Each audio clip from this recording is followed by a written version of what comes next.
Welcome back to another episode of In the Sand podcast. I'm always excited that you're back. So please please share, please subscribe so we continue to produce great content. I'm excited, as always, to have another coach on. When any coach can give me his or her time is always important, especially on the college level, because we know that that's a tough job, use a 24/7 job, kind of like most jobs when it comes to coaching basketball in any sport. So I'm just appreciative of having Coach LeBlanc on from Millsaps in Jackson, Mississippi, which is my hometown, and I'm excited about it. One thing that I do admire about Coach LeBlanc is, again, his humble spirit. You won't find a more humble guy and a guy that works hard and really puts people before himself. I know that's sometimes cliche, but if you just look at his work, you look at his history, and as you hear him on the podcast today, you're going to see that. So I'm excited to learn from my guy. So Coach LeBlanc, welcome to the podcast, brother. Man, Coach, I appreciate you having me, and just excited to be on and talk about the program and, talk a little bit about basketball in the city of Jackson. Yes, sir, man. I'm excited about it, man. I love the purple at Millsaps, man. It's a color that stands out, and it's not you don't see it a whole lot. Obviously, you think about the Lakers or the Vikings, but also when I see that purple, I think about Millsaps.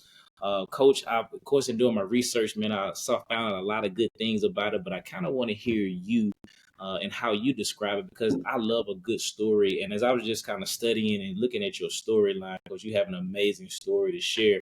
So, Coach, what I want to know is I want you to take us down memory lane, and I want you to tell us, give us a journey through your life to where you are right now, and tell us just how this game is basketball has really made a difference in your life, and where does the game of basketball have you right now? Yeah, I mean, that's awesome to be able to talk about it. I grew up around the game of basketball, been playing since I was a little kid, like most of us, 4 or 5 years old, as far back as we can remember. And then I have a twin brother who's also played with me all these years and is also a high school coach down in Lafayette, Louisiana, for the last 20 years now. But we grew up playing. My grandfather was a high school coach for almost 30 years. Down in South Louisiana, his gym that he coached in forever is named after him to this day. And my dad playing a little college basketball and coaching us, throughout, playing bitty basketball and going into junior high and high school, and getting the chance to even play at any level of college basketball is hard to do, and had an awesome opportunity to be able to continue my journey playing, going to Millsaps, and got to play a few years, while I was up here, and played my 4 years and had a little success. And then maybe about 2 months after graduation, got an opportunity to jump right in as the full-time assistant on staff at Millsaps. So it wasn't far after. I didn't have to, I was thinking about going and get my MBA or going to grad school somewhere else, but ended up getting an opportunity to stay on and coach at the school where I graduated. And in our second year coaching, I was on the men's side at the time, and we went 28-4 and had the best team in school history. Went to the Elite Eight, and we had a lot of, speaking of some Jackson basketballs, I think we had 3 or 4 JPS guys on our team that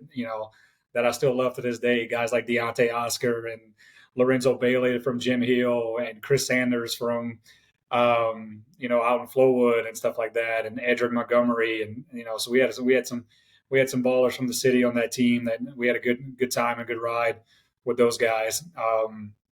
Back all the way back in 2008. Now it seems like it's 20 years ago, so it's almost getting there. And so, but that's kind of how I ended up. Just kind of got lucky and ended up at Millsaps, and a friend of a friend played here, and had a chance to come and visit and talk to the coach and get recruited a little bit, and kind of got on staff right after that. And then my coaching journey began soon after graduation. So,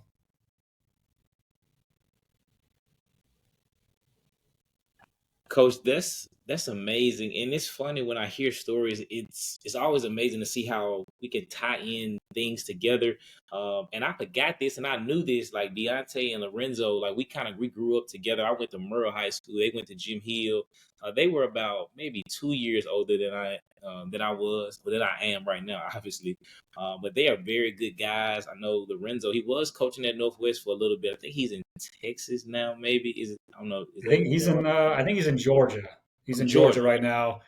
That's Yeah, right. they were all on campus a few years ago. We brought them all back. That whole 2008 team got inducted into the school athletic hall of fame. So all those guys came back to campus. It was awesome getting back with those and seeing them. But I run into Deontay. He's still around town, and he's got a son that looks just like him that's hooping now. I think he's about to be a teenager, and so just seeing those guys to be able to. I played with them a couple of years, and then got to coach them their junior and senior year when they had a lot of success, and just being able to keep up with those guys and see what they're doing, give it back to the community. It's that's why we coach, right? And so, and being able to see that, and even being fortunate they've had some success with them as well. Yeah, that is amazing. Like I do see Deontay around a lot, and he's still a good guy, man, working with his son as well. If I'm not mistaken, my brother coached his son at Germantown. So just even show you the even smaller world in that Yeah. aspect of it.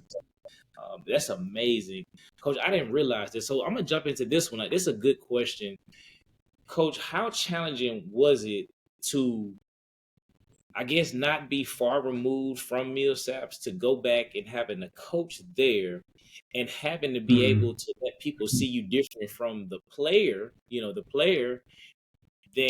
player Justin to now the coach Justin. So what was the Yeah. most challenging part with that? Because it kind of reminds me of my story a little bit when I was at Murrah High School, because that's kind of where I went back to, and I wasn't very far from removed from it. But I kind of want to just hear your side of the story, and I might jump back in. Like, talk to us about just jumping right back into coaching, not being far from moving, graduating. Yeah, I mean, it was a little difficult, obviously, because one, you're friends with those guys, right? You go to battle with them. You're in practice. You're in the locker room, and then all of a sudden, you're the guy that's got to even hold them more accountable.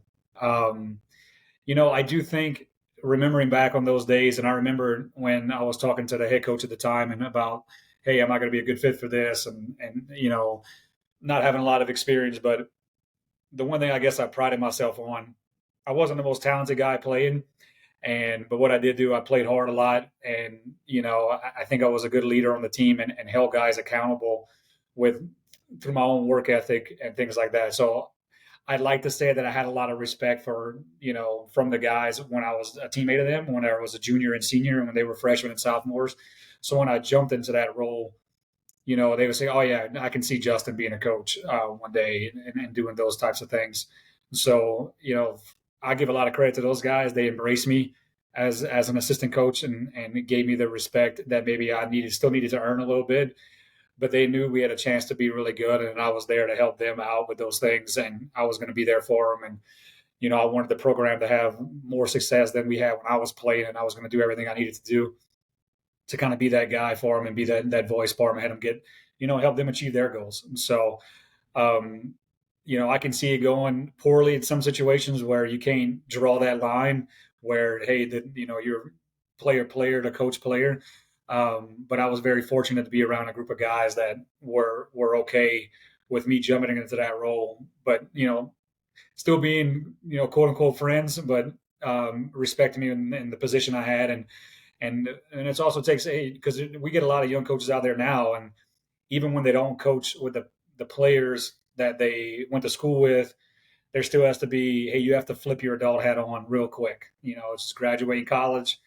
It's like you're getting a job at a law firm or a business or something like that. You got to be able to flip that hat and be responsible and carry yourself with some professionalism. And that's how you earn the respect from the players, and you're able to coach them. You got to, so you can coach them hard, because if you can't coach them hard, and you're not going to get them where they want to go. Yeah, that's so true, Coach. And I'm glad that you said that. And I'm hoping that a lot of young coaches are listening, because that's a lot of the issues that you see sometimes with young coaches is that usually they're fresh out of college or maybe a couple years removed, and then they jump into this professional world. And sometimes you see some coaches, they're friendly with them. They're not always like the disciplinary that they need to be. And later on, sometimes in life, that catches up with them.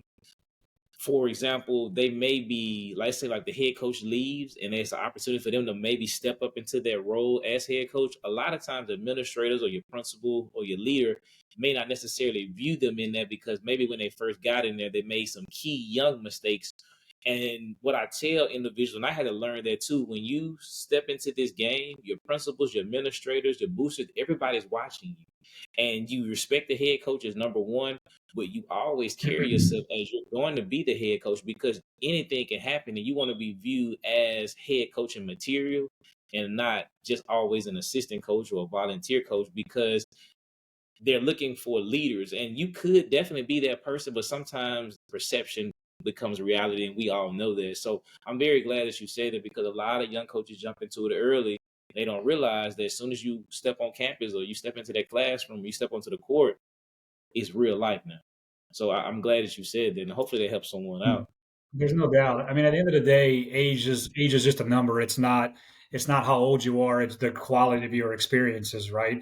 And so, if you get a job at 22 years old and you're a full time assistant, if you have a quality experience and you can kind of buy into what you want to do 10 years from now, it's not going to take you 10 years, And so, I had an assistant 4 years ago who I was like, oh man, she takes initiative. She anything that needs more than outside the program, right? Everybody just wants to be a coach, but coaching's maybe 50% basketball if you're lucky. It's all the other stuff, managing personalities, but also when you work at, even especially at small colleges, and I can assume high schools and stuff like that, like, hey, when the principal or the AD asks you to do, can you help out at this softball game? Can you do this? If you take on those responsibilities, all that stuff leaves a mark. And to this day, now she's 28 years old and she's a head college coach in Texas, and because their AD might have called our AD and he gave a good recommendation. So, how you carry yourself matters, and you don't always think it at the time when you're 22, 23 years old, but it happens that way. And, you got to coach now how you think you want to be in 10 years from now. Coach, that's important. You said you have to coach now where you want to be, and then that's so important. These are the stories that I wish I would have known, and these are stories that I'm trying to promote to younger guys or young ladies coming through the game. Because if we know something that can help them or learn from mistakes we made, I think it's so important. And so I've always tried to give those just small nuggets, because they are important uh, in that. And so I'm glad that you said that, because two things, like I said earlier, when I first got into teaching and coaching, my mindset was, I was always mature, but it wasn't necessarily on the mindset of, hey, I'm interviewing every day for this job. I just wanted to be the best assistant coach I could be at that time, and I was just doing that. And I tell this story all the time, but I know we have new listeners on. When the job came open for me at Murrah High School, when our coach, guess he got dismissed, I guess, for a kind of choice of words. I was the interim coach for half of the season, and I was 24 years old. And now I see so many things that I didn't see as being a 24-year-old. And decent, won 9 games, lost 5.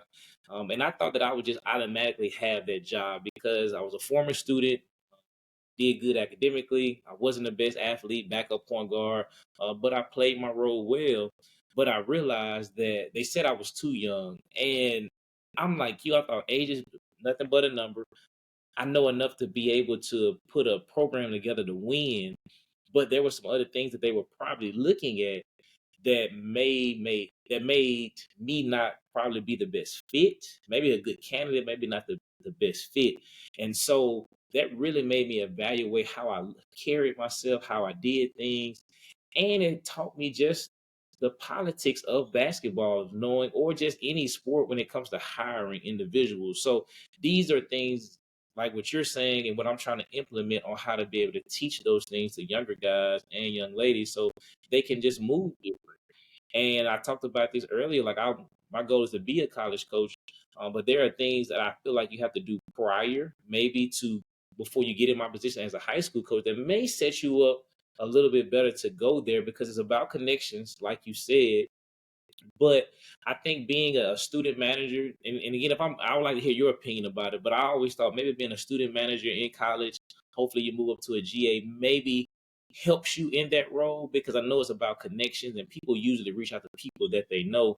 And it's a little bit more challenging to get it on the college level than in high school. Because in high school, if you got an educational degree, then most likely you can probably find some coaching job in some form or fashion. Maybe not a head coaching job, but an assistant.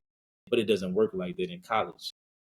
So how did I mean? I know how you got your story, but where can you take that? Like, how do you feel about that if someone's looking to enter or trying to get on the college staff? Yeah, I mean, and what's crazy is it's a lot of it's timing too. It's like, hey, is the right job open at the right time and the right person I know? And if the time at Millsaps, my senior year, the head coach became over that summer he became the AD.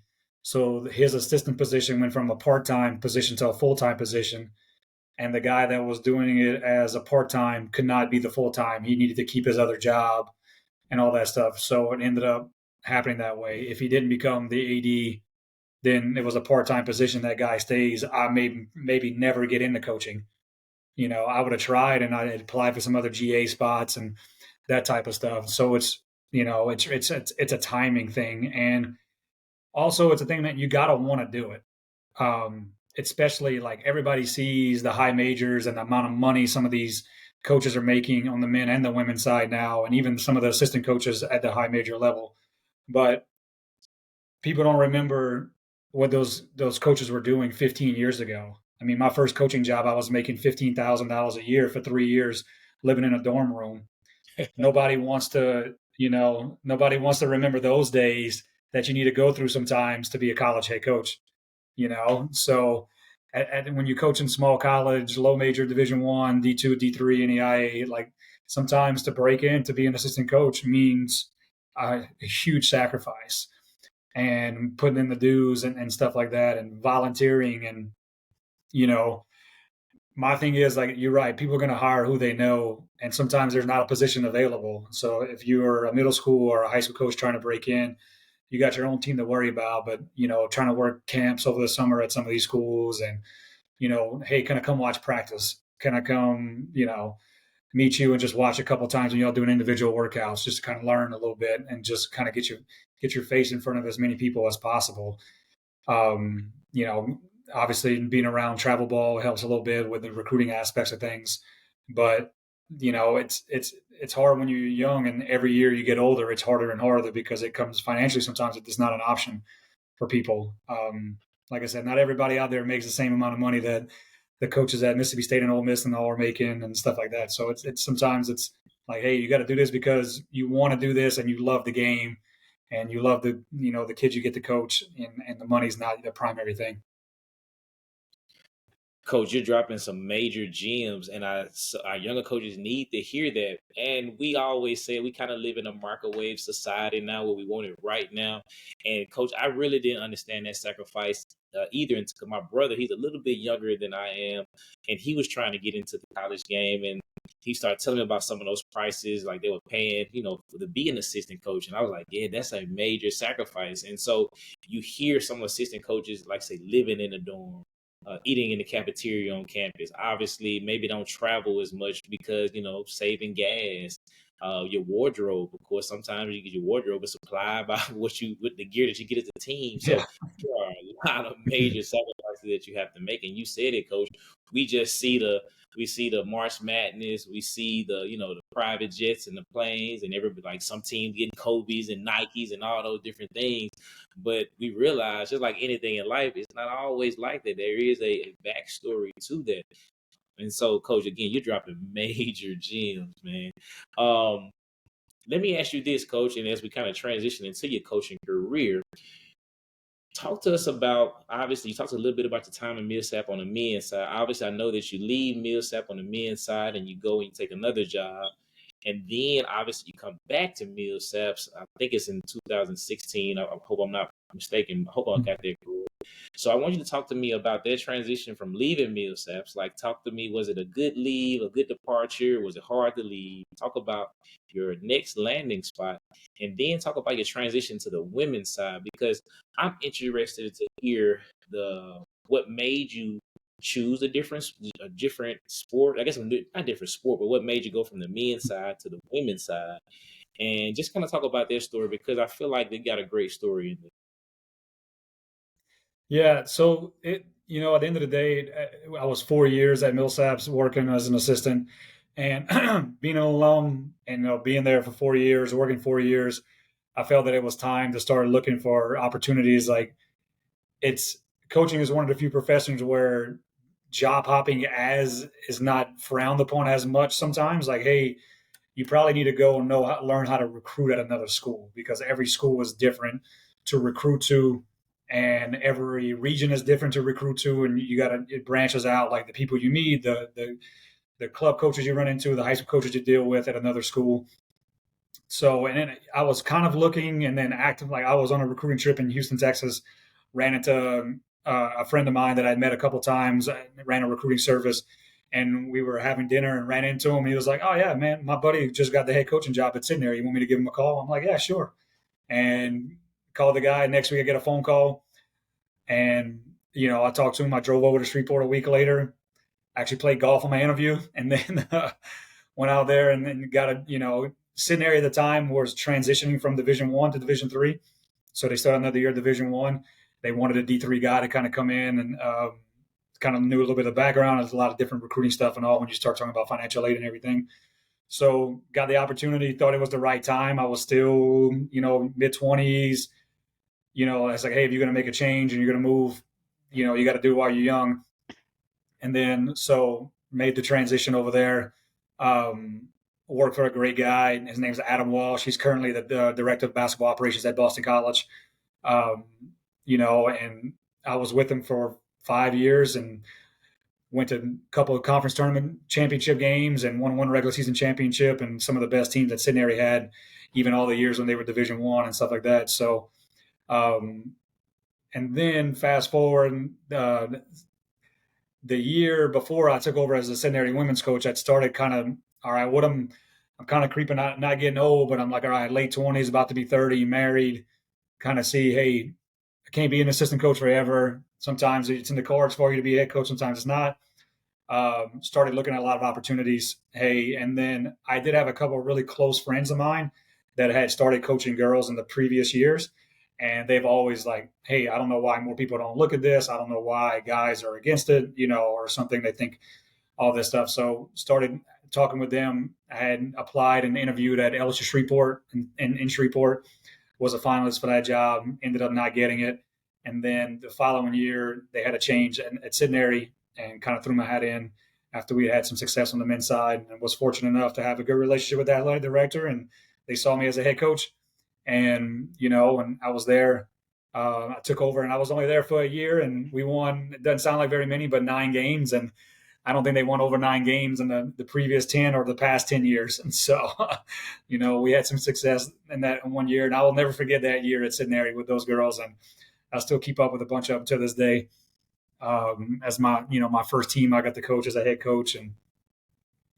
But the transition stuff, everybody, that's the first question everybody asks when they start looking at kind of my timeline and, hey, now I'm kind of even. I was 10 years main coach. I'm about to start my 10th year on the women's side.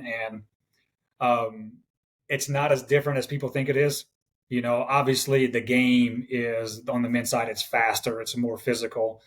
You're dealing with, guys that are 6'5" on average on the wings, and the athleticism, there's not many girls out there, if any, with, 40-inch verticals that are just playing way above the rim and that type of stuff. So the game aspect a little bit on that is different. But as far as they're just as competitive, they're just as intense about what they do. They work just as hard. They have the drive just as much as to be better at what they do and to be master at their craft. And, they want to get in the gym just as much. And from one of the funny basketball thing that they mind, that they don't play pickup as much as guys do.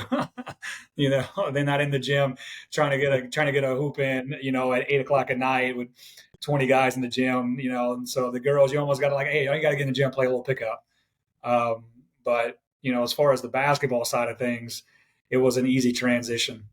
Everybody thinks, oh, you got to manage personalities and emotions and all this stuff. I was like, well, you got to do that on the guy side too. It's not like guys are immune to that stuff. So it was, it has its challenges at times, but so does every coaching at every, on every gender level and stuff like that. So it's been really good. And people always ask, like, would you go back? I would never go back to coaching guys. Had a couple opportunities early on, and I was like, no, I think it fits me. It fits my personality. It fits kind of how I like to coach, that type of stuff. And I've enjoyed my time coaching on the girls' side for the last 10 years. Coach, I like that, and I'm listening to your wisdom. I had an opportunity to coach. Probably was it from 2016, I think, to like 2022. I coached girls and boys at the same time, and the mistake that I made on my podcast, I was speaking, and my cousin, he mentioned something. He said you probably should have reworded how you said the emotional side of it. And I thought about it, and I tell people all the time, I'm always open to criticism because you have to. And I said, I'm just happy that you listening to the podcast. And I like what you said, and I think that's what I was probably trying. Well, probably what I wanted to say is that it's emotions on both sides of it. So it's not an emotional thing on this side and it's not there because it's different. It's different levels to anything. Just like, for example, like an apple and an orange is fruit, but an apple is different from an orange, but it's both fruits, and you may treat them differently, or you might add them to different dishes, but it's still the same. You just have to adjust to what you have. And so I like the answer that you have because I think sometimes we, as men and maybe women too, we always label it where girls are just so emotional. Every day is different, different, different. We make it seem this not like on that on the men's side, and they kind of draw that divide. So I'm thank you for saying that. My cousin Trey, man, hopefully you listening, man. I'm trying to get it right. But I did like what you said this, and I hear a lot of men coaches say this too. They say I probably would never go back to that men side of it. And oftentimes I see that one of the challenging parts. Hopefully, I'm not getting in trouble by saying this, but one of the challenging parts sometimes dealing with guys. Sometimes I feel like personally I have to maybe I'm not gonna say big, but I have to kind of. It takes a little bit more time to get them to buy into what we're doing. One thing I did I about the ladies is that once they see that you care, and guys are like that too, but especially on the women's side, once they see that you care from the door, they're more accepting of what you're trying to teach them. Why do you feel that way, or do you agree or disagree? And it's okay if you do disagree, but how do you feel about that? Does Yeah, that happen? there's a lot to that. I kind of made a comment one time years ago. Sometimes it's almost like how coaching was maybe in the 80s and the early 90s. Like there was a lot more blind trust with all athletes, where you just did what the coach said no matter what. And now it's not like that, and it shouldn't be like that. Like, hey, the coach should have to earn your respect, but respect's two ways and all, right? I think coaching one of the first things I felt going and coaching the girls, like, hey, they were ready to buy in a lot quicker. And the reasoning behind that is up for debate. It could be the guys may think they know more about the game than girls do, and so they want to question you a lot more. I don't really know. It just, it felt that like, all right, hey, I'm going to do whatever I can for you, and they're ready to buy in and play hard, and then do that stuff. And so, I did feel a little bit of that. Whether that's good or bad is kind of probably irrelevant. It's just, they want to play, and the guys sometimes maybe have a little bit more of an ego sometimes on the guy side. Maybe that's fair to say, that they have all the answers. And don't get me wrong, there's some of the girls like that too. But I've just enjoyed being able to coach, a lot more, and really from a coaching standpoint. And you may disagree with this, and people that coach both may say something, but there's a lot. There's obviously a lot of coaching on both sides, but just from a basketball X and O thing, there seems to be a little bit more of it on the girls' side because you can't solely rely on above the rim athleticism. Like you have to be able to run some type of offense. You have to have some type of skill to play on the girls' side. Whereas some guys, if they can play way above the rim but they can't dribble or shoot, might still have a spot somewhere to play, even at the college level, because they are that much of a freak athlete. Where you don't see as much of that on the girls' side. Coach, that's so true. My brother Justin and I, we was talking about that, and I'm not going to name any players in particular, but you probably can read in between the lines. But you do see that, especially even at the pro level, sometimes you see guys who were the best on guys. Maybe not as much. I'm gonna stick with the guys. You see guys that are probably the best on the middle school team, the high school team, the McDonald's All Americans. They were probably all team freshmen, the freshman all team. But when you see sometimes when they get to the pros, you see that they lack sometime with a probably a dependable jump shot. You sometimes you see that they're not as strong going with both hands, and you're like, man, how did they get all the way to the pros? A team makes a scouting report and make an adjustment, and that person struggles from like shooting the basketball or maybe finishing at the rim. But it's like you said, when you are so much better than other people around you, sometimes you do miss on those basic skills, and you have to work on them because it gets exposed at a pro level. And you were right with the young ladies. A lot of times you have to have certain skills and you have to be able to put in certain systems to be able to run because athleticism is not going to necessarily always work in that manner of it. I will say this, like I think about Herb Jones. Like everybody knows me, I'm a New Orleans Pelican fan. One thing I like Yeah, about Herb, same. Let's go. hey, that's what's up, man. Hey, it's not many of us, so man, I'm trying to recruit as many as we can. Yeah. And one thing I love about Herb, obviously long, athletic, can finish at the rim. He's definitely a defensive guy. And I know you've been watching, Coach. His shooting has gotten so much better now. And as he continues to shoot the basketball better, he's going to last in the league because now he's becoming a 3-and-D guy. But you can really tell because even if you look at last year and this year, he shot the ball, but you're like, don't shoot it. But now, Coach, he's like, I was able to go to a game a couple of days ago. He's shooting the basketball with so much confidence. Still has to improve a little bit, but that's just an example that I see a kid or a young man, excuse me, who has taken what the God-given ability he has, used it to make it work for him, and also taken something he wasn't as strong with, and now it's becoming a strength. So I like that, Coach. Coach, let's talk about your Millsaps journey. Obviously, we know you had great success this year. Obviously, winning the conference title, the tournament title, but I want you to go because you said it best. Sometimes we just see the end. Like so, most people see Coach LeBlanc. They won a championship. They saw you run on the court on WLBT. They saw that just a great excitement that you had in your face and just the cheering. And y'all have an amazing student section. It's the Hangar Dome. Is that correct? It's the Hangar Dome. That's right. Yeah, y'all, man, it's a great venue. I didn't go to a game this year. Might have been the year before last, but I try to get to at least one game a year in our area. Great atmosphere.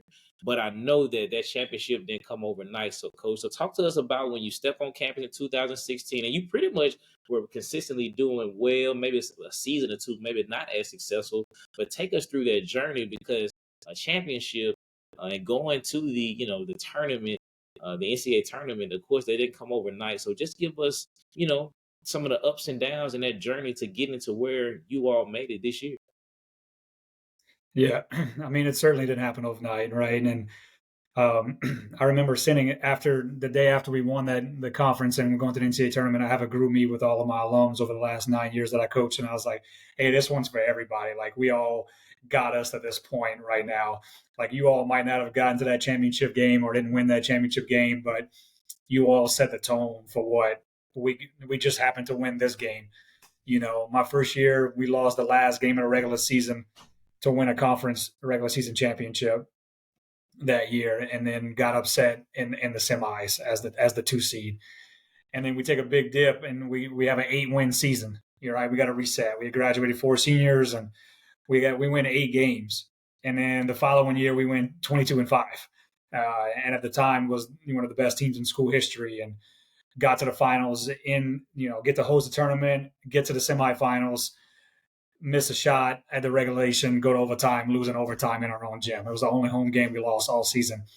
So like we were that close, and we just remember that. And then the year after we come out fourth and get to the semis again, and then get beat in the conference tournament, and then we have a really good team for the COVID year, and we started out the year 12-0, and we lost one game going into the conference tournament, got back to the finals in our own gym, got beat in the finals. So we had two conference tournaments in Jackson at home, and both of those conference championship games were our only losses at home all season. So, but to be able to go through that, to get back, and then last season win 19 games, graduate four seniors, three of them who played a good amount of minutes for us. Four of them, really, they all played a lot of minutes, really, some more than others, but they all played key minutes in the games. And we had a local product, Mackenzie Lasser played at Callaway, who she would play some games when it was against, a post player team, and then we'd have a guard team, and she knew, she's like, yeah, coach, I know this game, it's not going to be my time.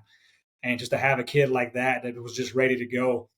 And we graduate those four, and everybody thinks we're going to take this big hit. And we come back and we go most wins in school history and go 24-5 and get to the national tournament. It just says a lot about, where the program was, and kind of the buy-in that I have with those kids. They just buy into the vision I have. And, there's pushback at times, of course there is, and it should be. But, at the end of the day, we all have the same vision, and we have some great upperclassmen leadership, and, they kind of get things done. And at the end of the day, also we have some really good players, right? You got to have some good players, and we got some really good ones, and they know how to score, and defensively is what we're kind of most known for. And we were able to have an amazing season. Coach, I really like that, Coach. Listening to your story, I want to ask you this, and this is probably one of the hardest things. I'm not gonna say it is the most challenging, but it is one of the hardest things as a coach, is when you lose games you quote unquote supposed to win, or you lose Yeah. games when you are on your home floor when it matters the most. And then if you do it multiple times. Now, I don't know if it's just me or maybe I watch too much TV or too much ESPN, but I feel like when I have lost those games, I feel like everybody is like saying, man, coach, you blew it, or man, you did this, or man, you did this, or you should have done this. And I want you to just kind of take us through that moment, and how can you help young coaches defeat that spell? Because a lot of it is sometimes you're in your own mind. Sometimes it is the media. Obviously, media has to sell. Back in the day, you had to sell papers, but now you have to get a certain amount of clicks and views. So you got to be able to say things that grab people in. And I say that because when I looked at the Coach Cal situation at Kentucky, I felt like he lost that game. Obviously, it was a bad loss, but I feel like the media was throwing so much fire that I think people were looking like, yeah, I think we need to get rid of Coach Cal. But I don't really think they thought all the way through personally. I think it was probably, as he said, it may have been time for a new change. But I just think some people don't really realize how difficult it is. And as coaches, we're hard on ourselves. So trust me, every loss that meant something, or every loss where we probably should have won, those things stick with us. Like I can remember second round of the playoffs, we're up by 18, maybe 19, 20 points going into the third quarter. We playing the team that eventually wins the state championship, Coahoma County, and we lose the game at the buzzer. And that still sticks with me. It took me almost 2 years just to watch the film. So you remember those things. But coach, how do you, or what words of advice or wisdom can you share with us to help us in those moments? Because if you coach long enough, you're going to be in a You're gonna game get where you them. probably get upset. You're gonna lose some games. You're gonna probably hear the naysayers. But what can we do, or what's some advice that you can give to help us as coaches to kind of get through them? Yeah, I mean, you got to stick with it. Like my second year as an assistant coach, we win conference, we win the conference tournament, we go to the Elite Eight on the men's side. Like Millsaps has never been there in men's basketball, and we're beating everybody. Right? We only lost 3 games that year before the NCAA tournament, and one of those losses was against a Division One team, and we only lost that game by 3. So it was. I'm like, hey, this is easy, right? I'm 22, 23 years old. Like this happens all the time. And then, we go through a couple tough seasons, and then I go to Centenary, turn that thing around. We win a regular season. We get to the conference championship game. Bam, we lose conference finals. get back next year as a 2 seed, get to the conference championship game, bam, we lose in the finals. So we go back to back conference championship games that we lost in the finals. Go over to the girls' side, get back to Millsaps, get them third year, conference championship game, losing the finals. Fifth year, conference championship game, losing the finals. So it's like you get all this, hey, am I good enough to do it? Like, what am I doing in these games? As coaches, we're more competitive than the players a lot of the times, right? This is all we do. This is all we think about all day long. And I have to, I remind my players like, hey, this is what I do. Like, I don't have another job. I don't have to teach. Like, all I do all day long from the moment I get up to when I go to bed, I'm thinking about my 16 players and how can I get the best out of them for everybody to get to the goals that they want to have. And we have goals just like they do as well. And that's not being selfish or looking out for ourselves. Like, hey, we're competitive. We want to win as well, right? This is what we've always done. So, but as long as you're doing that and you're being true to who you are, like, hey, I know we might have lost this game, but coaching got us through these other 25 games that got us here too. Like, just because we lost this one doesn't mean I didn't help win the other one. And and it's our job to motivate them and inspire them to kind of get through those things. And at the end of the day, like, we tell them, a season is not defined by one game, and it's easy to say it. It's easy to say that, but it's hard to feel it. But it's like, hey, the year before we had won 19 games, and we got to the semis and lost, and we were expecting to win. Like, we had a team, we had won 8 games in a row, and we were there. And it's like, hey, our season's not defined by this, and we can go two ways, right? We can sulk, and we can just be like, hey, we're just not good enough, or we can double down and get back to here next year. And that's what this group did this year. And we got back and we were able to get it done. So it's a hard thing to go through. It's harder when you win early in your career, if you win one, but it's almost like you need to know how losing feels before you can appreciate what a win feels like. That's true, Coach. I started off, I went to Murrah High School, went back and coached at Murrah High School. Obviously, it's down the road from you.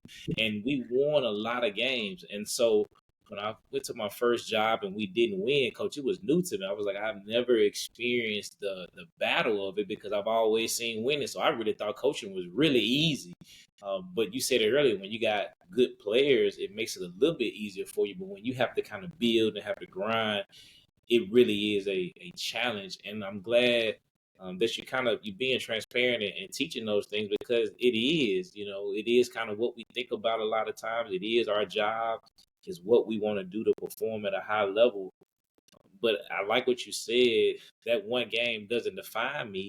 And there are multiple things that happens, and sometimes sometimes teams get hot, sometimes teams have a better, like, a scheme.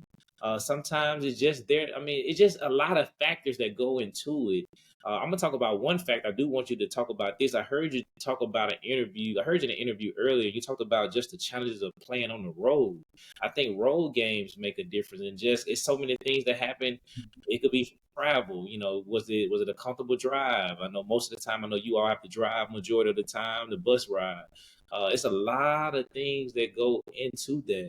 So we just have to look at it as a whole, and we have to encourage each other and help each other move through it and understand. Yes, we are the leader of our teams, but yeah, it's our goal, as they say, to get them to the finish line, to get them to victory. But I always believe it's a team effort, and as coaches, we're trying to be so hard on ourselves. And I just wish fans, but it's a part of the job that we have. I wish fans would really look at that, because fans, they just yell and scream, blah, blah, blah. And a lot of times, I'm thinking in my mind, I'm like, how perfect are you on your job? Are you doing everything consistently? But it's a part of our job. And so I just want to encourage any coach that may be feeling like, man, it's me, or I'm doubting myself, you know, do what you have been doing, but always evaluate, is there something, like Coach LeBlanc said, is it something that we could do better? Is it something that I can draw out of my kids to get a little bit more? Don't get complacent with it, like, well, man, that's their fault. I ain't shooting any free throws, or I didn't turn the ball over. But we do have to put them in a position to be successful. So Coach, I want to talk about this.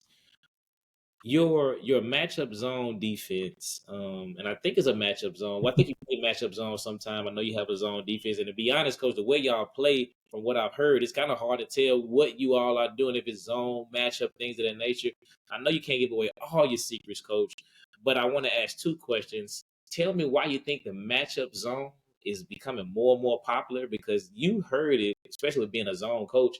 Like, man, we don't play zone defense. Zone defense is this, and this. There were so many negative things said about zone defense. And I'm like, some good things about zone defense. So talk to me why you feel like the matchup zone now is becoming a more popular thing. And then just give us, I know you can't give us everything. I might have to ask you off camera, but give us some of your give me some of your nuggets about your matchup zone. Well, excuse me, about your zone defense and just matchup zone as well. Yeah, well, I'm glad to hear that a lot of people don't know what's going on with us. It means it's working a little bit. Oh, it is. But yeah, I mean, I never really came into coaching. I was like, oh, I'm the zone guy. It's kind of just, it was one of those things through growth. Like, hey, I want to be better at this. And, I had a team 5 years ago that we started playing a little bit of zone. And I found myself going to it late in games and later in a season. So I made a decision one year. I was like, hey, how about I flip it, right? Let's instead of spending the month and a half of the preseason and the first 2 months of the season worrying about how good we are in man and then playing zone defense late in the year, let's do zone first. And if we need to go to man, it's a little bit easier because they're so used to playing man defense. If we need man later in the year, we'll go man. So we went to the zone defense early in the year and we won like 11 of our first 12 games or something. And I was like, all right, I never practiced man since. And that was 5 years ago. So, you know, it's always like a program thing. It's not an overly complicated answer about why I did it. And a lot of it was, at a school like Millsaps, we're dealing with a different type of kid, right? These kids are uber competitive and they're going to work just as hard and compete just as hard and prepare just as much as any level of basketball out there. Millsaps has this reputation of being this, rich private elitist school and, all this kind of stuff. But like we got some freaking down to earth kids that are just want to hoop, right? But we don't really have an access as much access. Like they're not here over the summer doing summer school. We don't get to start as early as like Southern Miss or Alcorn or somebody like that can start earlier in the year with them. So we get about 3 weeks when our season starts before our first game with the team. And what I found was when I went to the zone defense and I wasn't practicing man as much and like going over like, hey, how are we going to defend the ball screen? How are we going to defend a cross screen? Like, how are we defending all this stuff? I found that it let me get through what I kind of some other things, specifically offensively and more skill development without worrying about what we were doing on defensively. Hey, we know who we are defensively. We know what we're going to do. And it was really just a time thing that I thought gave us back the advantage, that I was just using my time in the most efficient way I can. So I don't have to be in the gym 3 hours a day for practice and get through everything. We'll practice for like an hour and a half because 30 minutes of defense, we know what we're doing. And now, hey, let's get to some skill development and let's get to some what we're doing offensively. So that was kind of the main reason beginning. And that didn't turn into, man, this thing, I think it works. Like we've had some success with it. We've won a couple of regular season championships with it. We always rank top 1 or 2 in conference. We always rank in the top 30 or so in the country in Division III. So we stick to it and we buy out to it. And the best thing about it, the girls buy into it. They always push back a little bit. Oh, you lose one game or somebody hits a shot and he's like, hey, why we play in zone? And it always comes back. The percentages, my team laughs at me, because I'm always percentages. Like, hey, she's shooting 20%. I know she made her first 2, but it's going to come back to us. Just, be patient, do what we got to do.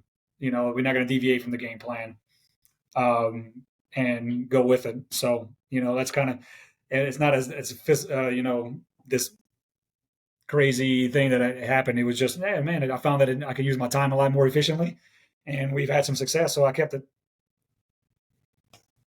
Coach, I like it. That was funny.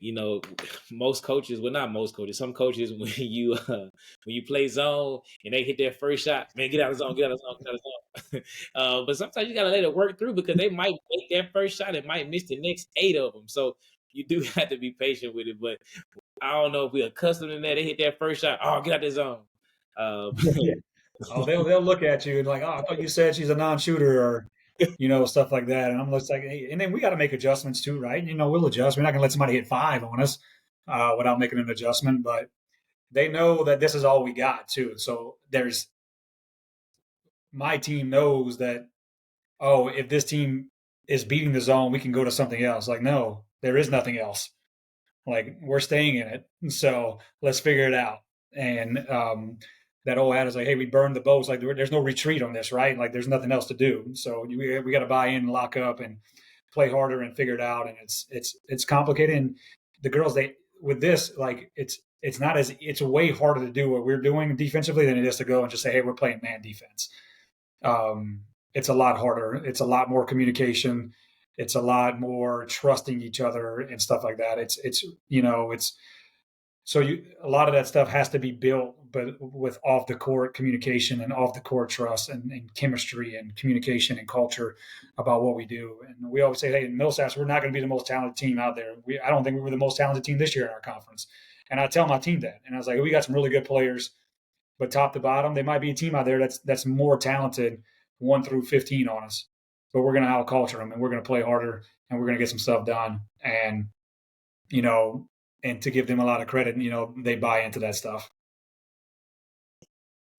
I like what you said, the time efficient part. It save you time, but also too, you do know this. If Coach Sanders know how to pay Coach LeBlanc and Millsaps, Coach LeBlanc got to be smiling over at Millsaps because he knows that Coach Sanders is spending some of his practice time trying to spend that time on that zone. So they spending so much time on that. So I'm saving some time on me, but I know I'm taking a little bit of time up there because with you all being ranked so high defensively throughout the year, you're going to have to spend some time on that. And that's always already I would say a leeway to getting a win when I can steal practice time out of your time because I know you have to prepare so hard for what we got going on. So I like that as well, and I like that you really, and that's as I'm picking your brain and listening to you, you thinking the game more. You're not necessarily listening to what's the most popular trend. You're figuring out what's best for your program, and I think sometimes young coaches, you jump on YouTube, you type zone defense in where everybody's doing this, or you type this play in, or something posted on social media, and you're trying in and everything. And I can admit that I was like that at a time, and sometimes still like that.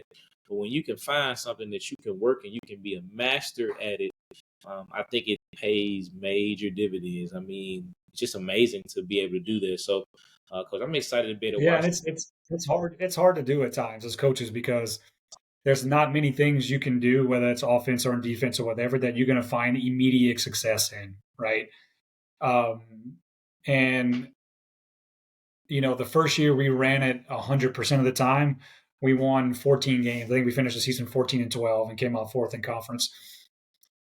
But even the previous years, my second year at Millsaps, offensively, we ran an offense and we just kept at it, and we won 8 games that year. And then the following year, the same exact team, I didn't bring in a transfer that played or a freshman that got any minutes, went from 8 wins to 22 wins, running the same offense and the same defense. So how does that happen? Well, they just executed it better. Like, they got more time in and more and comfortable. And obviously I'm at a place where I'm fortunate enough to where I have that time to do it. Some of these high majors, they got 3 years and they've already done, and it's got to go quickly. But we had time to kind of put some stuff in and work on the buy-in. And I mean, we still run the same offensive stuff I did in my second year here. It's like, all right, now they know how to run it, and they can run it fast, and they can run it without thinking. And if you can get to the point where they can do that, it's not what you do, it's how you do it, right? So it really doesn't matter what you do. As long as your players can run it at full speed without thinking about it, then they're going to be able to score off of it. They're going to be able to have some success. So there can be, if we have to, as coaches, we have to try and take away as much of the thought process in our players as possible. Like, they just need to know what they got to do, and they got to do it at full speed without having to put too much thought into it, and they're going to find some success with it. And so if you try and always, there's got to be scout specific stuff, and there got to be adjustments made, especially when you get into later in the season in conference, if you play somebody for the 3rd time or something. But like those November games, the first few games of the year, like, if your team's running one offense and they're running at full speed and they're not thinking about it, whether it be the flex or motion or pistol or something like that, like eventually they're going to get it done. And so it's just trying not to make them think so much or like there's some magic play out there. It's really just what you can get them to execute. So with that being said, Coach, talk to us about the NYU game when you go to the the national tournament. Uh, and I listened to the coach, and she actually gave you all compliments about the style of defense that you all played. And of course, Coach, y'all gave them trouble that first half. Obviously, they made a couple adjustments here and there. Some of the things we kind of talked about. Mhm. Coach, talk to us about the experience because as coaches, as players, we all, well, I can say we all, I'll speak for myself. We look for that moment to be able to play on the national tournament. We look for the opportunity to be, to have that. So, Coach, and I know you've been there already before on the men's side when y'all had that great season of 28-4. But just kind of talk to us about that because, Coach, everybody was excited for Millsaps. Everybody was like, I saw you all celebrate. I saw you all when you announced who you were playing. Obviously, you hate to play NYU. You're like, man, come on now. But at the same time, it's still a great experience. So talk to us a little bit about that and talk to me about what you learned. I know you've been there already, but just talk to me what you learned in that particular moment with that, in that moment of it. And let me ask you this: did they end up winning the whole thing? Did I? Or did Yeah, they? they did. Yeah. Well, yeah. So talk about Yeah. that. Maybe talk about that as well, and maybe what you saw in them being so successful. Yeah, I mean NYU, they were clearly the best team in the country, and there was no doubt about it. I mean, um, not only were they well coached and executed at a high level, there's basically four girls on that team that were first or second team All American. They have two girls on that team that each won Division III Player of the Year in the country. One won it her junior year, and the senior won it this year, and so they're really good. And I give my team a lot of credit. We came in there; they weren't scared. And first quarter, we played really well. And even up until like the media timeout, defensively, I think it was 25-22 at like the 5:30 mark. And we're like, all right, we're about to get to this media timeout. We're in striking distance. And we missed a couple shots and they made a couple shots and they pushed it to like 12. And we just couldn't keep up with them after that. And we didn't have our best shooting. We were like 2 of 25 from three in that game. We couldn't shoot a whole lot, and they had a lot of size inside. We couldn't finish at the rim as much as we'd like, and that type of stuff. But so, I mean, they were really good. It was unfortunate we had them in the first round, but hey, if you're going to be in a tournament, you play in first or second or third really doesn't matter. So, obviously, our team had a great experience. You don't want to say, hey, I made it there and that's good enough. So we wanted to go out there and compete. Um, it was unfortunate we had to fly out. We left. We announced who we play. We didn't practice on Monday. We announced who we play. We practice Tuesday. We fly out Wednesday morning at like 7 a.m. We don't practice on Wednesday. We have a light practice Thursday and play Friday. So, we didn't get the 3-day practices like most teams did and stuff like that. But hey, we gave it our best shot and girls had a good time and the experience of it, just kind of being there, it gives you a lot to what to expect. Like, hey, I fully expect to be back there next year. And this is how things are going to go and, get the energy level back up. And I'm just, obviously I was excited. The team won. We got to where we wanted to be, but I was also excited, man. It gave a lot of publicity to Millsaps in general, and people started asking questions about the school and and kind of what type of kids go there and what the school can do in the community and stuff like that. So as an alum, I was really excited about that because it is an awesome place, and I'm very very fortunate that I'm still there and get a chance to get back. And it's a great place, and I wish more people would come out and watch some small college basketball. Yeah, that's true. I mean, it's a great atmosphere to be able to watch you all play and just watch just the pride that is taking place on the court. Which kind of segues into my next question. I got a few more questions that I'm gonna get you out, Coach. Talk about the Yeah. the Millsaps Belhaven rival game. Talk about that game. Just whatever it kind of is on your heart. I know Coach Collier just a little bit.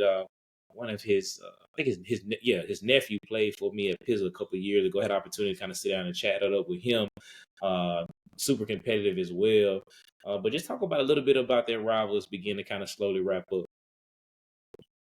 Yeah, I mean, it's obviously, we're a couple hundred yards away from each other, and it's going to be a natural rivalry. And we've had some battles over the year, and Steve and I are good friends. Everybody probably wants, the coaches to not like each other, but we're good friends, and we keep up all the time. And our players, they get hyped for it. The atmosphere in the gyms for those games are huge atmospheres, and it's loud. And our gym holds a little bit more people than theirs, but when you go to their place, like it's packed. It's standing room in there, and in our place, both football teams are in the stands, and everybody's getting after it. So we've had some battles. We've had a few overtime games over the years. We would go yearly back and forth, and so it doesn't matter what the records are. We go into that game 0-0, no matter when we play, and it's a lot of some bragging rights, definitely. Yeah, it's a great game, and you are right. The different venues really set up the atmosphere, and so it's cool to that you and Steve are cool, and it's good to have friendly rivals. And shout out to you, Steve, man. Hopefully, we catch up soon. Just excited about that. Coach, I'm gonna ask you this question before I give my closing segment. Talk to me. How does the transfer portal NIL does it affect you at the D3 level? And just give me your overall perspective about that, of where you kind of see it. Because obviously, you probably knew that question was coming, because it's kind of the conversation that you always hear: transfer portal, NIL. So, just give me a perspective about that, Coach. Yeah, I mean, it's kind of where we are now, whether we agree with it or disagree with it. I think now that we're in kind of year 3 or 4 of it being like a big thing, we're kind of getting some feedback on how it's really working, right? Is this the best thing for the student athletes? Yes, they have more choice and more freedom, but is it also the best thing for them? There's a lot of statistics out there that where the majority of the people that go in the portal end up not playing. They don't end up at the same level, or the ones that are in Division 1 end up having to come down when they thought they should be going higher, or something like that. And so, but it kind of is what it is. It doesn't. It's starting to kind of affect our level a little bit more. There's more and more kids that are jump on to kind of see what's out there and see if they can find a better fit. And you know, it's as a coaches, I'm sure a lot of coaches are frustrated with it. Some coaches that are at the ones that are easy to get them, they're probably no, this is the best thing ever. And so it kind of is. It may kind of be where you're at, and kind of what's your opinion on it. But it's kind of tough sometimes. You want everybody to find, and that's what I talk about in the recruiting process here at Millsaps. I want you to have the best 4-year college experience we can. So does that mean winning games and playing basketball? It does. But you only get 4 years to be an undergraduate student in college, you know, and we only want you for 4 years. I don't want you to take you 6 years to get a degree. I want you for 4 years, and I want you to leave with a championship ring on one hand and your diploma in another hand. And, so when I'm talking to our recruits about, hey, I'm going to make sure you have a good college experience while we're winning games. You're going to be involved off the court. You're going to study abroad. You're going to do all this cool stuff. We're going to get you at internships. And I think if we're doing that and we're setting them up for later on, then it doesn't really affect, they're going to be looking to stay. Like, this is the best fit for me. So that's kind of how I look at it and I approach it. When you got girls and guys that are thinking about the ones that are pros, that are going to be pros, it might be, hey, I need to go to this area to play in a better system, so I have a better draft status or something like that. It's a lot different outlook than smaller college levels look at it. Yeah, I like it, Coach. You always giving both points of view. I think, to me, from the outside looking in, probably one of the harder or the hardest thing that I probably would, I don't know, probably, I'm not gonna say dread, but maybe look at as a college coach, is when you got to recruit your own kids back to play for you. Yeah. To me, that seems like, I'm not gonna say like a break of trust, but we've been grinding it here. Let's say the last game of the season we lose. I'm expecting for me to go on a recruiting trail. So instead of maybe my game time closing speech, it has to be about, hey, we want you to come back and play for us. Like, to me, that seems very, very challenging. Yeah. to me, it seemed like it would be very challenging. I had to recruit my own kids because I'm already trying to get people to come here, but now I got to try to keep you here to see if they like. And I know you saw it too. I think it Illinois coach? I can't remember who. No, I wasn't Illinois coach, but he just said it was so frustrating that he's in the tournament and he got one guy scouting, one guy on the phone and transfer portal at this time. He's trying to focus on winning in March Madness, winning in March. So, but he said we on there trying to make sure we can get as many kids in the portal as we can. So I see those things, and like you said, if you're getting the players, it's love for you. If you're struggling with it and losing, it can be tough. So everything has a pro and a con. So I wanted to pick your brain about that. Coach, talk a little bit. I always like to do this if I can remember to do it. I like to be able to give, a little spotlight to whoever's on. I know that players, usually your players come out and listen to you, you can interview, maybe your coaching staff. And I don't want to put you on the spot because it's easy to forget some individuals. But, Coach, if you just talk a little bit maybe about your players or your players as a whole, those on your staff, those that help you out.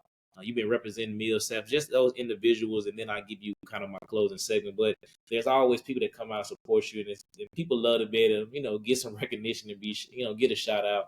So talk a little bit about, Millsaps as a whole when it comes to your players, community, coaches, staff, administration.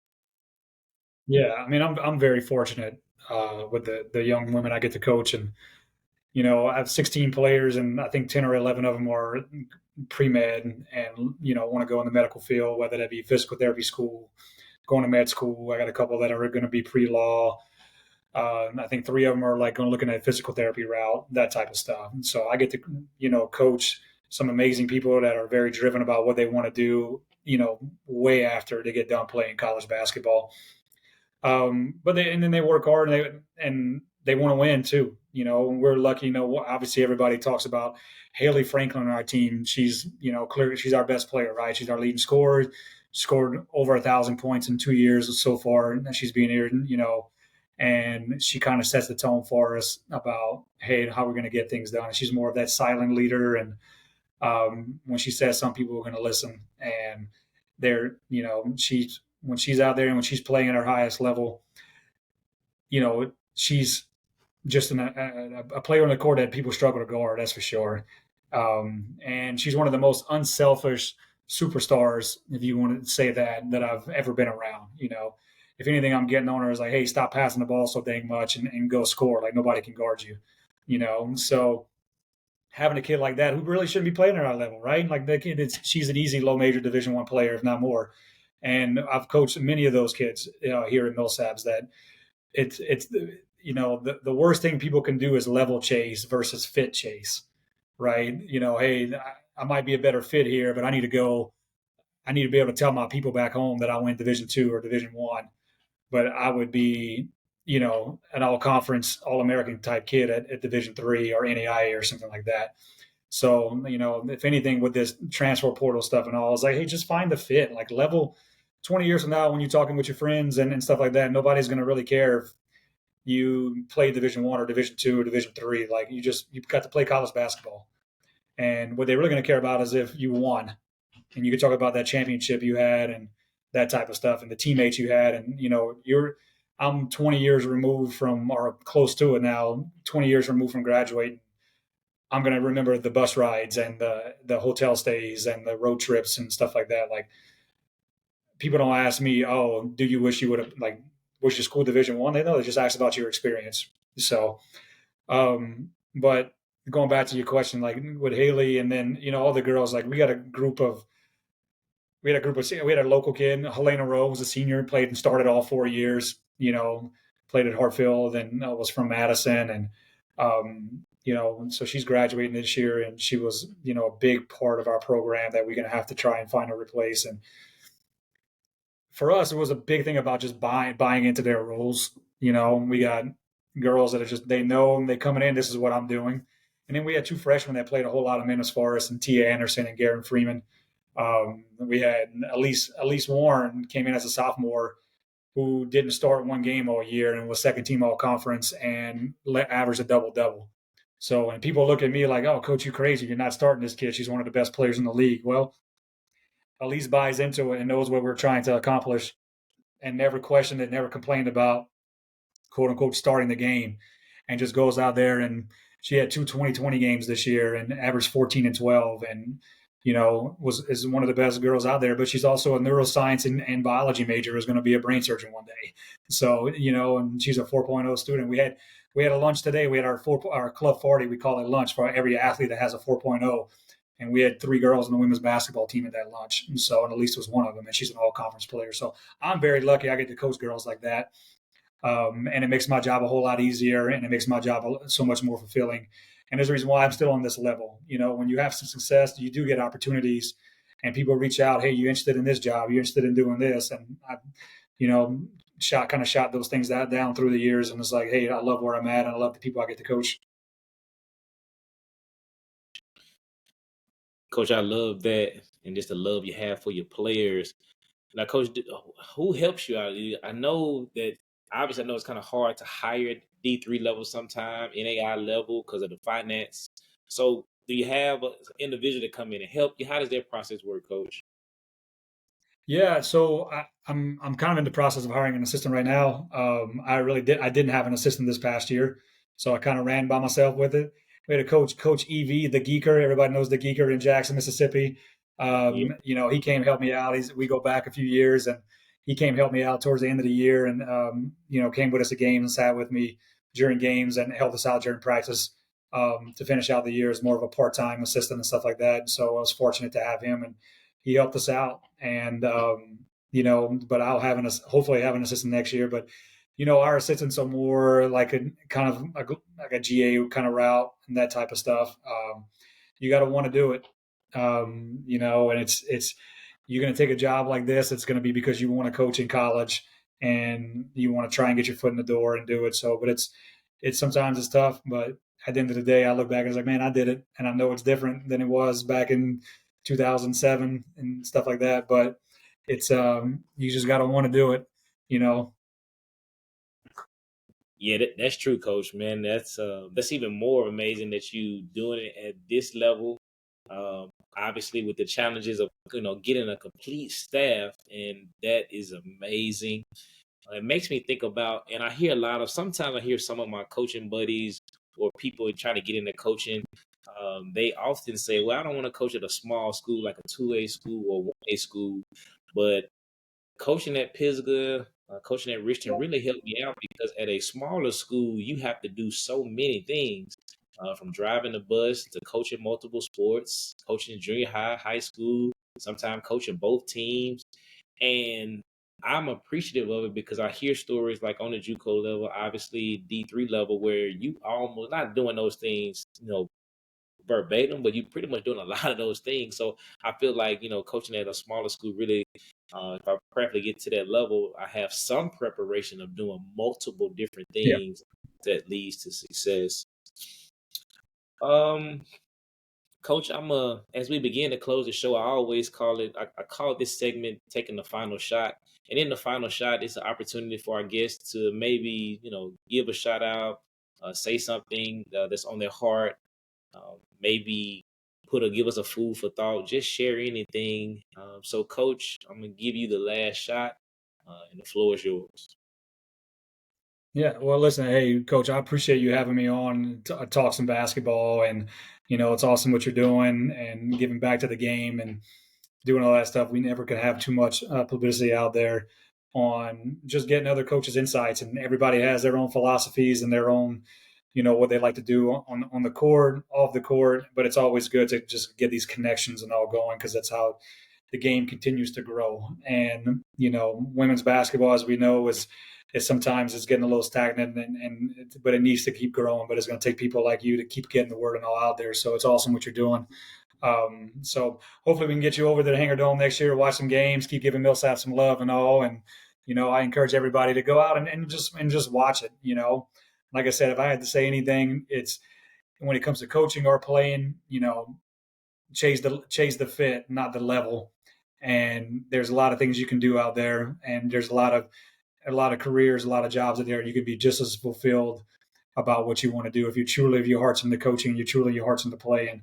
You're going to have a good experience no matter what level you're on. I like that, Coach. I'm glad you said that. I wrote it down, but I didn't say it. Chase the level. Uh, don't chase the level, chase the fit. So I like that statement because that's needed. Because some people just want to say, "Hey, I went D1," but you got to be able. My dad says all the time, you got to go somewhere where you can play.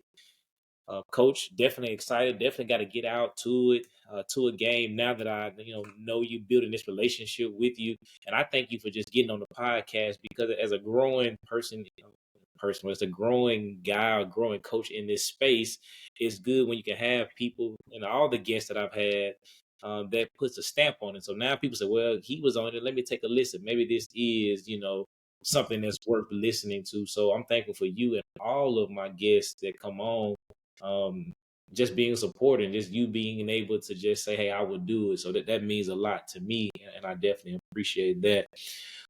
Fans of In the Sand podcast supporters, make sure you support Millsaps as well. See Coach LeBlanc, he has some great things going on at Millsaps. And I always say this on most of my podcasts, or I try to say it, find a way to support Millsaps.